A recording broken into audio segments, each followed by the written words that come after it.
അതെ ഞാൻ പറയാം, നേമത്ത് ആരാണ്? നേമത്തെക്കാൾ ഉപരി ഇതായ വടകരയിൽ KK രമ 2249 വോട്ടുകൾക്ക് മുന്നിൽ അത് നമുക്ക് ഉറപ്പൊന്നും പറയാൻ പറ്റില്ല. ആയിട്ടില്ല, നമുക്ക് നേരത്തെ വിജയിച്ചിട്ടുണ്ട്. അതുകൂടാതെ തളിപ്പറമ്പിൽ പി കെ ശ്യാമള നല്ല ഭൂരിപക്ഷത്തോടുകൂടി ഇപ്പോൾ ലീഡ് ചെയ്തുകൊണ്ടിരിക്കുകയാണ്. അതേപോലെ പയ്യന്നൂരിൽ TI മധുസൂദനൻ ലീഡ് ചെയ്തുകൊണ്ടിരിക്കുകയാണ്. ഇതിന്റെ ഏറ്റവും നമുക്ക് ഒരു പ്രയാസമായി തോന്നുന്നത് 8 മന്ത്രിമാർ പിറകിലാന്നുള്ളതാണ്. 8 മന്ത്രിമാർ ഇപ്പോൾ നിലവിൽ പിറകിലായിട്ടാണ് കാണാൻ പറ്റുന്നത്. അതിൻ്റെ അകത്ത് ശിവൻകുട്ടിയും പിറകിലേക്ക് പോയിട്ടുണ്ട്. തുടക്കത്തിൽ അദ്ദേഹം കുറച്ച് മുന്നോട്ട് വന്നതാണ്.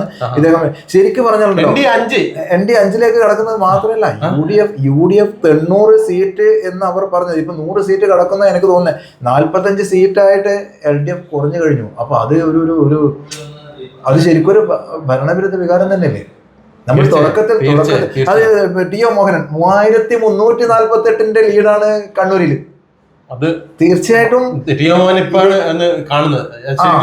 അല്ല, നേരത്തെ കാണിച്ചിരുന്നു. നേരത്തെ അദ്ദേഹം ഉണ്ടായിരുന്നു ചിത്രത്തിൽ. പക്ഷേ അത് വോട്ടിംഗ് നില കുറവായിരുന്നു, ലീഡ് കുറവായിരുന്നു.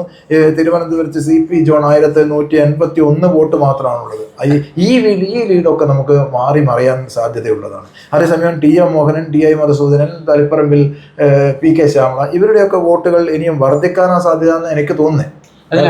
തളിപ്പറമ്പിൽ കുഞ്ഞിക്കണ്ണൻ, തളിപ്പറമ്പിലല്ലാതെ ഇവിടെ പയ്യന്നൂർ കുഞ്ഞകൃഷ്ണൻ അദ്ദേഹത്തിന്റെ ചിത്രത്തിൽ നമ്മൾ കാണുന്നില്ല. അതിലിടയ്ക്ക് NDAക്ക് 5 സീറ്റ്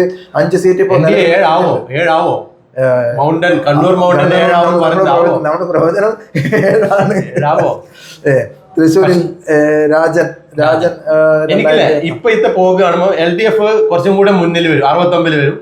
UDF അതിനനുസരിച്ച് താഴും. നമ്മളിപ്പോ വീണ്ടും LDF പിറകോട്ട് പോയിട്ടുള്ളൂ. 46 സീറ്റിലേക്ക് പോയിട്ടുണ്ട്. അല്ല, 46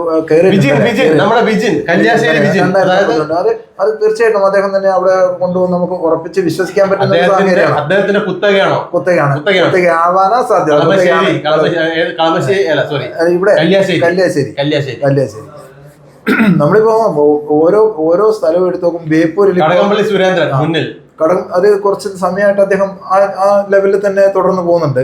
അത് പൊന്നാനിയിൽ നേരത്തെ ഞാൻ പറഞ്ഞില്ലേ LDF ലീഡ് ചെയ്യുന്നുണ്ടെന്ന്. പക്ഷേ ഈ ലീഡ് വിരലിലെണ്ണാൻ പറ്റുന്നത് 34 വോട്ടിന് മാത്രമാണ്. അത് കുറേ സമയമായിട്ട് ആ ലെവലിൽ തന്നെ നിൽക്കുന്നുണ്ട്. അതുകൂടാതെ 90 വീണ്ടും പറഞ്ഞു.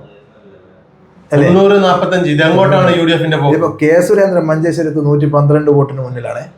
മഞ്ചേശ്വരം കെ സുരേന്ദ്രൻ ജയിക്കും പറയാൻ പറ്റില്ല, ഒന്നും പറയാൻ പറ്റാത്ത 90 വോട്ടിന്റെ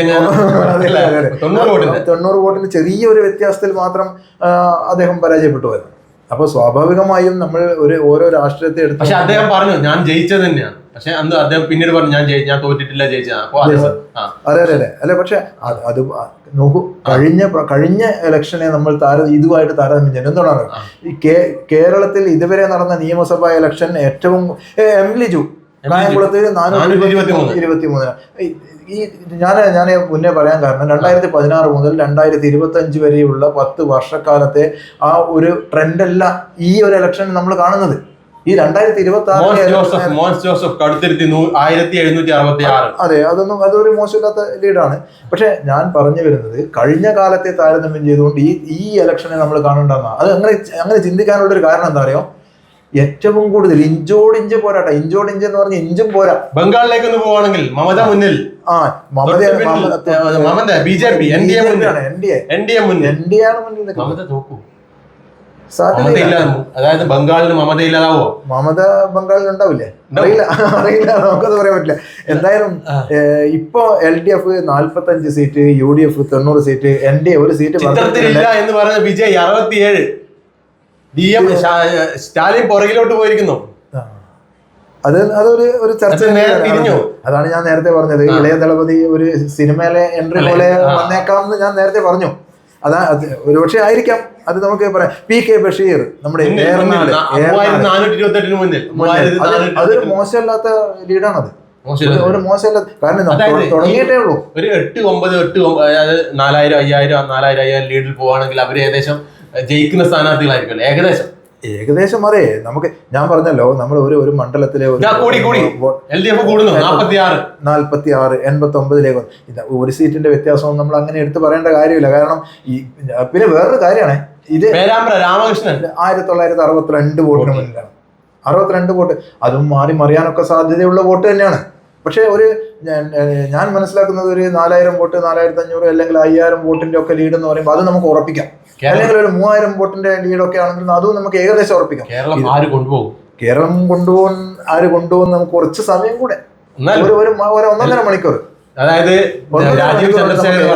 ഇതിപ്പോ UDF 89, LDF 46, Rajeev Chandrasekhar BJP 5 seat, ഒരു സീറ്റ് അവര് വീണ്ടും മുന്നോട്ട് പോയിട്ടുണ്ട്. അല്ല, രാജീവ് ചന്ദ്രശേഖർ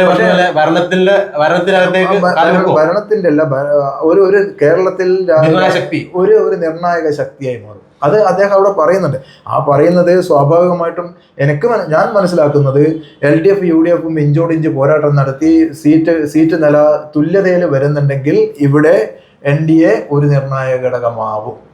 ഒരു തൂക്ക് മന്ത്രിസഭക്ക് അങ്ങനെയാണെങ്കിൽ ഒരു 99% സാധ്യതയാണ്. അതുപോലെ തന്നെ 91-44 വീണ്ടും LDF താഴോട്ട് പോകാണ്, അതുകൊണ്ടാണ് പക്ഷെ അതല്ല, ഞാൻ ഈ ചിത്രത്തിൽ നോക്കുമ്പോ ഈ BJP വെച്ച സ്ഥലം അങ്ങനെ തന്നെ വെക്കുന്നുണ്ട്. അതായത് അവര് ഒരുപാട് കയറുന്നില്ല, താഴോട്ട് പോകുന്നില്ല. ഇതിന്റെ അകത്ത് ഞാനൊന്ന് പറയാം. നമുക്കിപ്പം സമയം ഏകദേശം 9:30 ആവുന്നില്ല. 8:30 ഇത് 1 മണിക്കൂറേ ആയിട്ടുള്ളൂ. ഈ 1 മണിക്കൂറിനുള്ളിൽ തന്നെ നമുക്കുള്ള ലീഡ് നിലയും സീറ്റിന്റെ ഒരു പൊസിഷനും മാറി മറിഞ്ഞ് കളിക്കുന്നുണ്ട്. സ്വാഭാവികമായും നമുക്ക് ഇനി ഏകദേശം അബ്ദുൾ റഷീദ് 733 പിണറായി വിജയന്റെ മണ്ഡലത്തിൽ പോകാന്ന് പറയുന്നത് ഭയപ്പെടേണ്ട ഒരു കാര്യമാണ്. അല്ല, നമ്മുടെ PV അൻവർ പറഞ്ഞായിരുന്നു പിണറായി വിജയൻ വനവാസത്തിന് പോകുന്നു. അത് പോവോ ഇങ്ങനെയാകുമ്പോ? PV അൻവർ അങ്ങനെ പറഞ്ഞിട്ടുണ്ട്. പിണറായി പിന്നിലാണ്. PV അബ്ദുൾ റഷീദ് മുന്നിൽ നിൽക്കുന്നുണ്ട്. ഈ മുന്നിൽ നിൽക്കുന്നത് ചെറിയ വോട്ടാണ്. നോക്കൂ, ധർമ്മടം പോലെയുള്ള ഒരു മണ്ഡലത്തിൽ ഈ 733 വോട്ടോ 1730 വോട്ടോ ഒരു വലിയ വോട്ടൊന്നല്ല.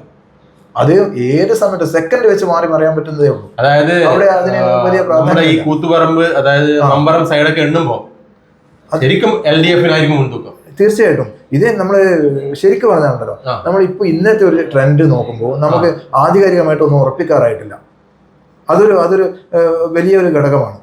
ഇതിനകത്ത് ഇപ്പോ സണ്ണി ജോസഫ് നേരത്തെ മുന്നിലായിരുന്നു, ശൈല ടീച്ചർ പിറകിലാണ് കാണുന്നത്. അപ്പൊ സ്വാഭാവികമായിട്ടും അതൊരു 310 നേരത്തെ സണ്ണി ജോസഫ് മുന്നിൽ നിൽക്കുന്ന ആ സമയത്ത് തന്നെ ഏറ്റവും ചെറിയ വോട്ടേ ഉള്ളൂ, ചെറിയ ലീഡ് മാത്രമാണ്. 300-200 ആ രീതിയിലുള്ള വോട്ട. ഇതൊക്കെ മാറി മറിയാൻ എളുപ്പം കഴിയുന്ന ഒരു കാര്യമാണ്. നമ്മുടെ പിഷാരടി വരുമായിരിക്കും. ഞാൻ നേരത്തെ ഇളയ ദളപതി വിജയിനെ കൊണ്ട് പറഞ്ഞ പോലെ ഒരു സിനിമ ആയിട്ടിലേക്ക് വന്നേക്കാം. എന്തായാലും തീർച്ചയായിട്ടും തമിഴ്നാട്ടിലെ 50 സീറ്റിലേക്ക് DMK പോയിട്ടുണ്ട്. അത് 67 സീറ്റില് TVK പോയിട്ടുണ്ട്. ഒരു മണ്ഡലത്തിന്റെ ലിസ്റ്റ് എടുക്കുകയാണെങ്കിൽ എങ്ങനെയായിരിക്കും? അതായത് നമുക്ക് പുതുക്കാട്, ചാലക്കുടി, കൊടുങ്ങല്ലൂര്, അങ്ങനെ പെരുമ്പാവൂർ, അങ്കമാലി, ഈ ഒരു ലെവലിലേക്ക് കാര്യങ്ങൾ പോകുമ്പോൾ നമുക്ക് ഞാൻ നേരത്തെ ഇപ്പൊ ഞാൻ പറഞ്ഞു വെച്ചതേ ഉള്ളൂ. നമുക്ക് നിലവിൽ ഒന്നിനെ കുറിച്ചും പറയാൻ നമുക്ക് കഴിയില്ല. നോക്കൂ, ധർമ്മടത്ത് പിണറായി വിജയൻ പിന്നിൽ എന്ന് പറയുമ്പോൾ അത് എത്രമാത്രം ഒരു അവസ്ഥയാണത്. LDF-ന്റെ കോട്ട കൊത്തളമാണ് ധർമ്മടം. അങ്ങനെ ആവൂലെന്നാണ് എന്റെ ഒരു വിശ്വാസം. കാരണം അതാണ് ഞാൻ ഈ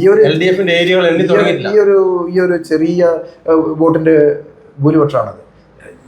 ജനഹിതം എങ്ങനെയായാലും നമ്മൾ ഏത് പാർട്ടിക്കാരായാലും ഏത് സ്ഥാനാർത്ഥിയായാലും അംഗീകരിക്കണം.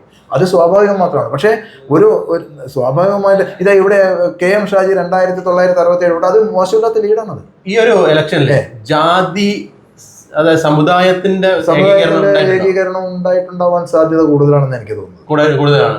അങ്ങനെയാണെങ്കിൽ കൂടുതലും ഞാൻ മനസ്സിലാക്കുന്നത് മലബാർ ഏരിയയിലാണ്. അങ്ങനെ അത് വലിയൊരു, അതായത് കേരളത്തിന്റെ ഇതുവരെ ഇല്ലാത്ത ഒരു, അതായത് മതസൗഹാർദ്ദത്തിന് കോട്ടം തട്ടുന്ന ഒരു സംഭവമായിരിക്കും. അങ്ങനെ നമ്മള് സ്വാഭാവികമായിട്ടും എല്ലാ കാലത്തെ നിയമസഭാ ഇലക്ഷനുകളിലും സാമുദായികപരമായിട്ടുള്ള ഒരു ധ്രുവീകരണം ഉണ്ടാവുന്നുണ്ട്. അതാണ് ഞാൻ നേരത്തെ പറഞ്ഞത്. ഈ പ്രാവശ്യത്തെ ഇലക്ഷൻ മറ്റ് ഇലക്ഷനുകളെ നമുക്ക് ഒരിക്കലും താരതമ്യം ചെയ്യാൻ പറ്റില്ല. ഇതൊരു പ്രത്യേകതയുള്ള ഇലക്ഷനാണ്. അപ്പൊ വീണ്ടും അടുത്ത അപ്ഡേറ്റ് നമുക്ക് ഉടൻ വരാം. ഓക്കെ.